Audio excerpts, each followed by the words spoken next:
रथयात्रार प्रथम समन्वय बैठक अनुष्ठित 1-5 चलित वर्षर विश्व प्रसिद्ध रथयात्रा जून 27 तारिख एवं बाहुड़ा यात्रा जुलाई 5 तारिख अनुष्ठित हेब। सुनाबेश जुलाई 6 एवं नीलाद्री विजे जुलाई 8 तारिख अनुष्ठित हेब।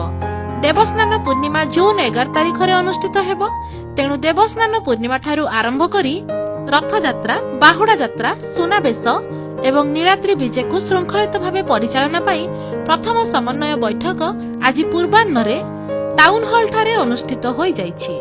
एथिरे अध्यक्षता करी केन्द्रांचल राजस्व आयुक्त बी परमेश्वरन चलित रथयात्रा प्रत्येकक मध्य सुसमन्वय रखी खूब श्रृंखलित भाव महाप्रभु समस्त कार्य करने से समस्त मत देइथिले। विभिन्न विभाग को जो दायित्व दिया जाउछि ताहाकु अग्राधिकार भित्तिरे संपूर्ण करने से परामर्श देइथिले। पारस्परिक समन्वयर सह रथयात्रा को आमे सफल करिबा बोली से कहिथिले। जिलापाल सिद्धार्थ शंकर स्वाई समस्त को स्वागत करने सह रथयात्रा पई जिला प्रशासन प्रस्तुति संपर्क में सूचना देइथिले। रथ काठ संग्रह, रथ निर्माण, रथयात्रा निमंते विभिन्न सामग्री संग्रह और जोगाण, रथ कपड़ा संग्रह, नीति संपादन, रथ टणा संपर्क में मत देई नीति प्रशासक जितेंद्र कुमार साहू 3 रथ पाई मोट 865 खंड काठर आवश्यकता थिबा बेले गत वर्षर 51 खंड काठ बळिथिबारु आउ 814 खंड काठ आवश्यक थिला। इतिमध्ये 326 खंड काठ प्राप्त होईछि। एही काठ गुडी को पर्यायक्रमे जंगल विभाग जोगाउछन्ति बोली से सूचना देथिले।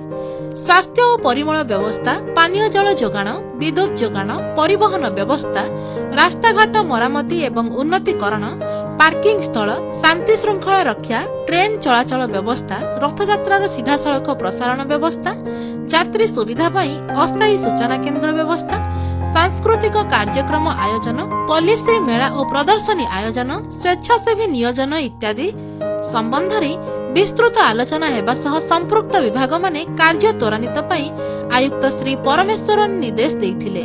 श्री जगन्नाथ वन प्रकल्प माध्यम रथ काठर स्थिति, रास्ताघाट निर्माण और मरामती, पुरी मुख्य चिकित्सालय रे बर्न यूनिट और बर्न वार्ड खोलिबा, डाक्तर और अन्य कर्मचारी नियुक्ति, परिमल व्यवस्था, ड्रेन मरामती और सफा, निरवच्छिन्न विद्युत जोगाण, रेल विभाग ट्रेन चलाचल संपर्क में सहरर विभिन्न एलईडी स्क्रीन माध्यम सूचना प्रदान करिबा, आईन अमान्य करुथिबा ऑटो एवं टोटो गुड़िकर धरपकड़ करिबा संपर्क में सदस्य माने मतामत देइथिले।